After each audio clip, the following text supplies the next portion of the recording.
Om Swastiastu. Sebelum kami mulai presentasi, izinkan kami untuk memperkenalkan diri terlebih dahulu. Kami dari kelompok 3 yang beranggotakan saya sendiri Made Julia dan teman saya Ningade Purnama Dewi, Nilo Adelisa Pujagayatri, dan Komang Ersa Santika Widiawati. Di sini kelompok kami akan membahas tentang pengawasan koperasi. Adapun subpokok bahasannya, yang pertama, mentaati sendi-sendi dasar koperasi. Yang kedua, tipe-tipe pengawasan koperasi. Yang ketiga, metode pengawasan koperasi. Dan yang keempat, manajemen koperasi. Mentaati sendi-sendi dasar koperasi.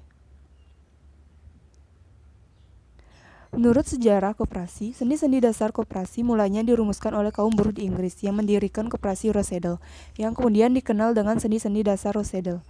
Sendi dasar koperasi di Indonesia juga dilandaskan pada kondisi nyata yang bersifat umum yang terjadi di Indonesia, yaitu asas kekeluargaan dan gotong royong, di mana sendi-sendi dasar koperasi Indonesia antara lain yang pertama, sifat keanggotaannya sukarela dan terbuka untuk setiap warga negara di Indonesia. Yang kedua, rapat anggota merupakan kekuasaan tertinggi sebagai pencerminan demokrasi dalam koperasi.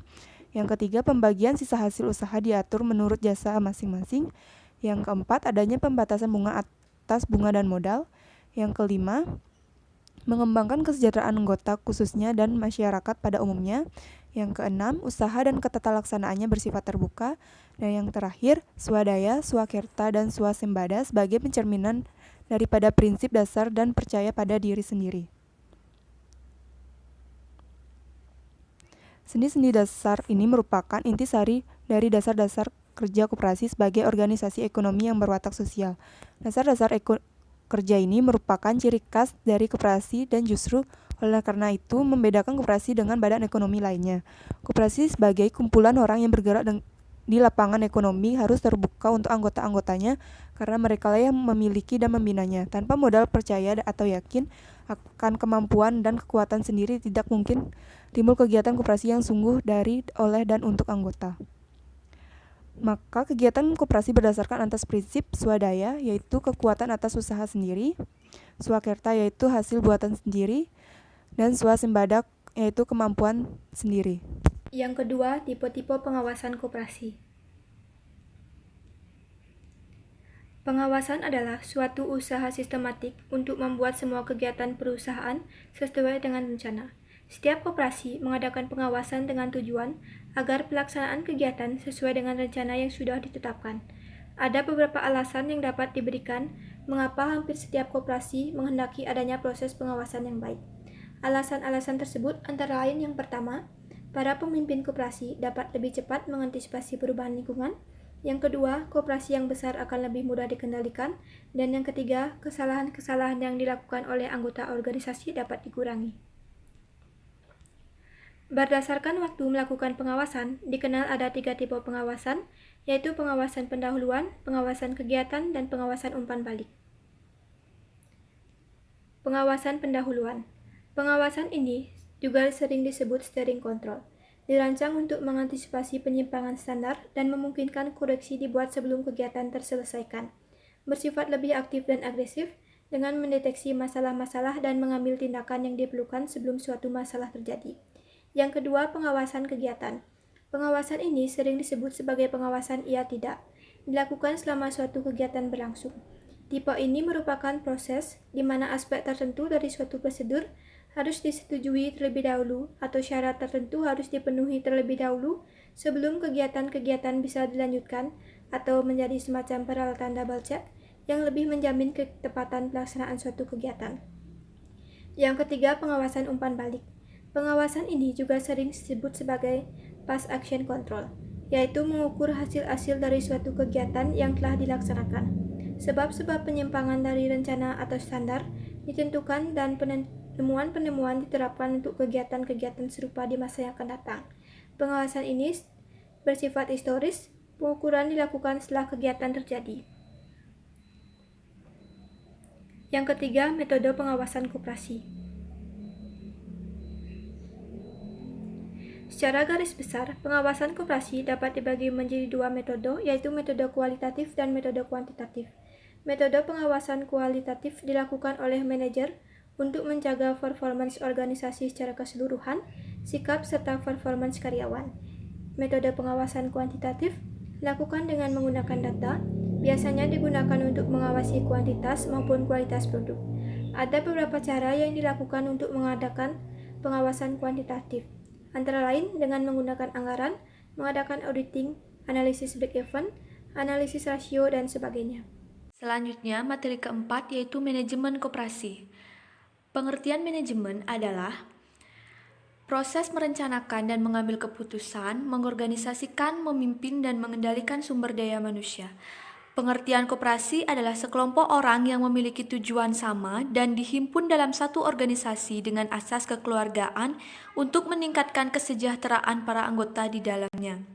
Pengertian manajemen koperasi adalah suatu penerapan ilmu manajemen di dalam ruang lingkup koperasi di mana para anggotanya diberi wewenang dan tanggung jawab melaksanakan proses perencanaan, pengorganisasian, dan pengendalian sumber daya yang dimiliki oleh koperasi untuk mencapai tujuan koperasi yaitu meningkatkan kesejahteraan berdasarkan nilai dan prinsip-prinsip koperasi, yaitu konsep manajemen koperasi. Manajemen koperasi tidak didasarkan pada pemaksaan wewenang, melainkan melalui keterlibatan dan partisipasi.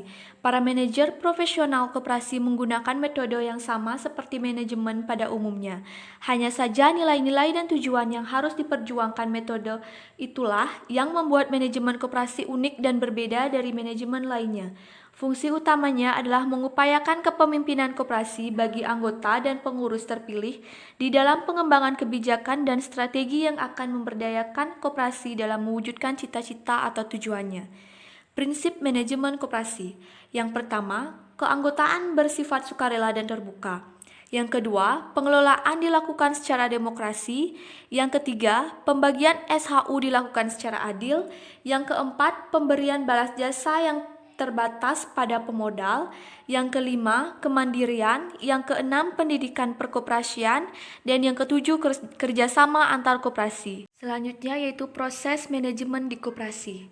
Yang pertama, perencanaan atau planning. Proses yang paling penting adalah fungsi perencanaan, yang merupakan fungsi paling utama yang harus dijalankan oleh pihak manajemen koperasi.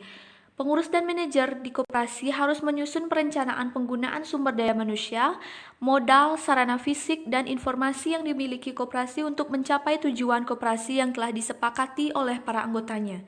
Yang kedua, pengorganisasian atau organizing.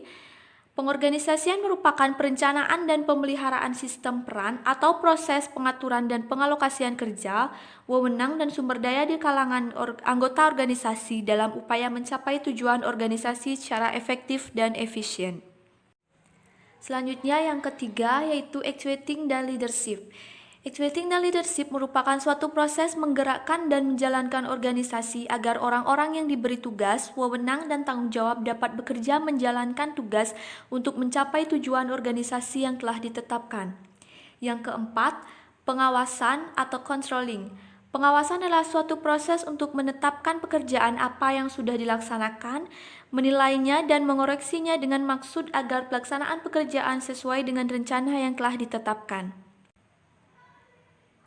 Selanjutnya, tujuan dan output manajemen koperasi, yaitu output koperasi sebagai perusahaan dan output koperasi sebagai lembaga sosioekonomi. Selanjutnya, perangkat hukum koperasi. Yang pertama, perangkat hukum eksternal terdiri dari Undang-Undang Nomor 25/1992, Peraturan Pemerintah Inpres, Keputusan Menteri, Perda yang dihubungkan dengan koperasi. Perangkat hukum internal terdiri dari anggaran dasar, anggaran rumah tangga. Hal-hal yang penting diatur dalam anggaran dasar atau anggaran rumah tangga. Yang pertama, daftar nama pendiri, nama dan tempat kedudukan koperasi, maksud dan tujuan serta bidang usaha koperasi, ketentuan mengenai keanggotaan, ketentuan mengenai rapat anggota, ketentuan mengenai pengelolaan, ketentuan mengenai modalan, ketentuan mengenai pembagian sisa hasil usaha, ketentuan mengenai sanksi. Perangkat organisasi koperasi. Yang pertama ada rapat anggota yang menetapkan pertama anggaran dasar koperasi, kebijakan umum bidang organisasi, manajemen dan usaha koperasi, pemilihan, pengangkatan, serta pemberhentian pengurus dan pengawas, rencana kerja anggaran pendapatan dan belanja, pengesahan atau penolakan laporan keuangan, pengesahan atau penolakan lapor keuangan pertanggungjawaban pengurus, pembagian sisa hasil usaha, penggabungan, peleburan, pembagian, dan pembubaran koperasi. Yang kedua, pengurus. Bertugas mengelola koperasi dan usahanya, mengajukan rancangan kerja dan RAPBK, menyelenggarakan rapat anggota, mengajukan laporan keuangan dan pertanggungjawaban pelaksanaan tugas, menyelenggarakan pembukuan keuangan dan inventaris secara tertib, memelihara daftar buku anggota dan pengurus. Pengurus dipilih dari dan oleh anggota dalam rapat anggota dan masa jabatan paling lama 5 tahun. Wewenang pengurus yaitu mewakili koperasi di dalam dan di luar pengadilan, memutuskan penerimaan dan penolakan anggota baru, serta pemberhentian anggota, mengangkat pengelola, dan melakukan tindakan dan upaya bagi kepentingan koperasi. Yang ketiga, ada pengawas. Bertugas melakukan pengawasan terhadap pelaksanaan kebijakan dan pengelolaan koperasi, membuat laporan tertulis tentang hasil pengawasannya. Pengawas harus merahasiakan hasil pengawasannya terhadap pihak ketiga. Pengawas dipilih dari dan oleh anggota dalam rapat anggota dan pengawas bertanggung jawab terhadap rapat anggota. Wewenang pengawas yaitu meneliti catatan yang ada di koperasi dan mendapat segala keterangan yang diperlukan. Baik, sekian presentasi dari kelompok kami. Mohon maaf apabila ada salah kata. Terima kasih atas perhatiannya dan kami akhiri dengan Paramasanti. Om Santi Santi Santi Om.